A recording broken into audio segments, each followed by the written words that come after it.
The McAllister family arrived in Silent Hollow just as the sun dipped beneath the tangled trees lining the road, casting the decaying Victorian mansion into deep shadow. The house towered over them, its broken windows like dead eyes staring into their souls. Ivy strangled the walls, and the air was heavy, stale, filled with an unsettling silence. 12-year-old Sophie felt a chill grip her spine as her father, Greg, unlocked the door. Inside, the air was thick and damp, carrying the faint odour of rot. Max, her little brother, darted up the stairs, eager to explore, while her mother, Rachel, coaxed a forced smile.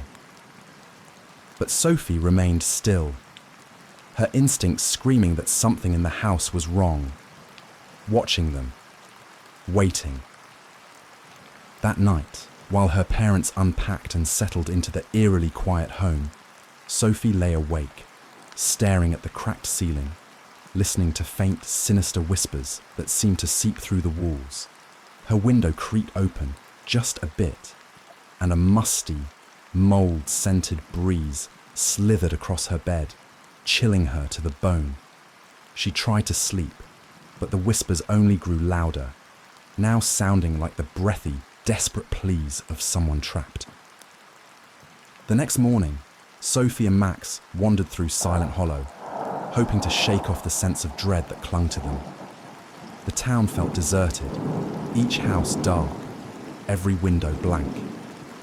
The only person they saw was a boy their age, standing by the cemetery, his skin sallow, his eyes deep and haunted. "Welcome to Silent Hollow," he whispered. His voice was a hollow echo, his gaze flickering to the side, as though watching for something. "You shouldn't have come here." Sophie frowned. "What do you mean?" "This town," he said, his voice barely a whisper. "It takes people. The house, it devours them, piece by piece."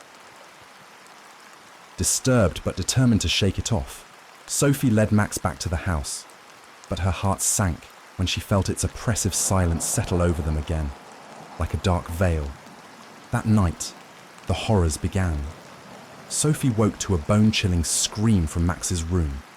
She rushed to him and found him shaking, his eyes wide and vacant, fixed on the mirror. "It was me," he whispered. "But not me. It was smiling. It touched me." He shuddered, his voice breaking into sobs, and Sophie's dread grew sharper, darker. As the days passed, Silent Hollow seemed to close in around them. Her parents were changing, slowly at first.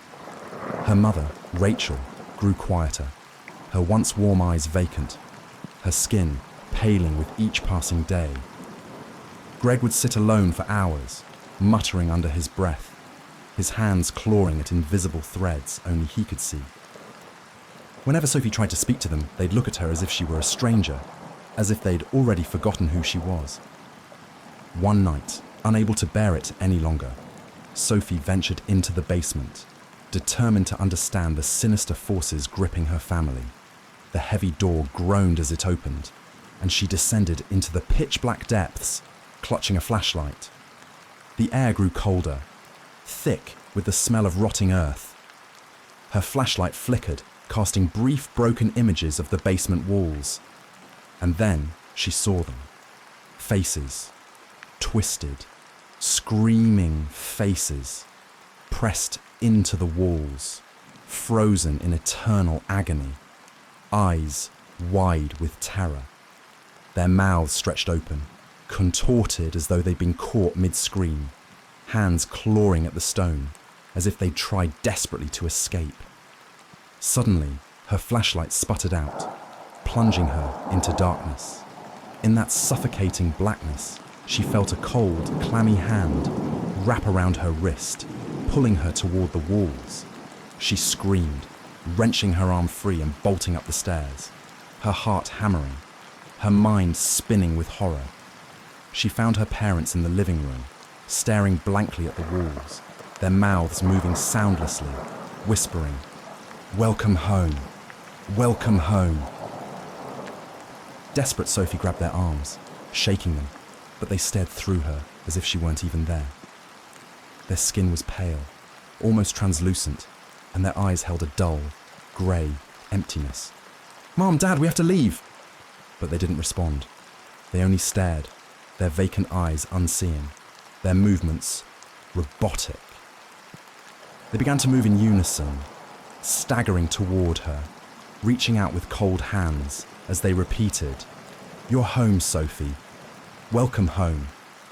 Terrified, Sophie ran to Max's room, but what she found was far worse.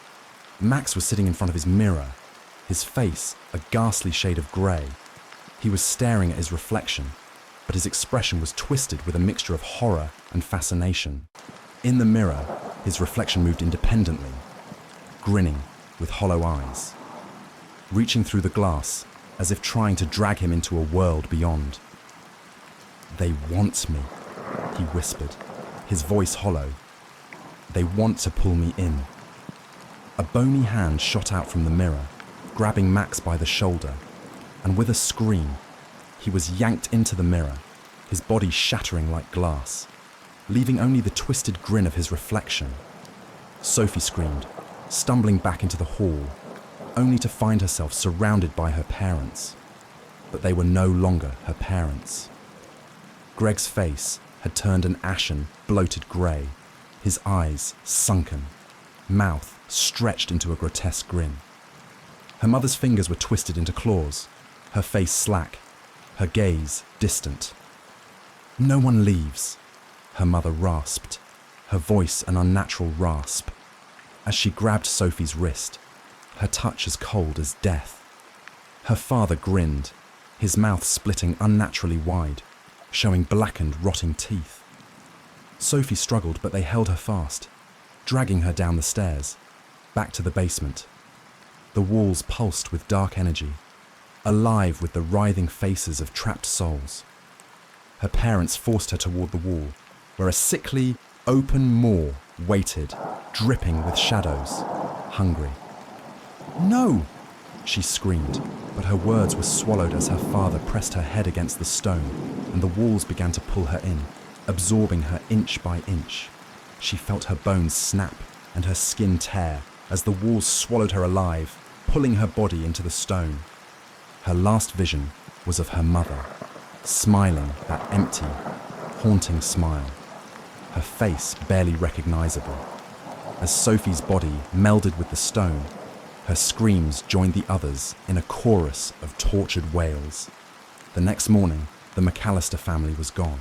Silent Hollow stood still, its silence now deeper, its shadows thicker. And within the walls, their faces remained, mouths stretched in eternal screams, eyes forever wide with terror. They had become part of the house, bound to its eternal hunger, destined to watch and wait in silence for the next unsuspecting family who would cross the threshold, drawn into Silent Hollow's endless, nightmarish trap.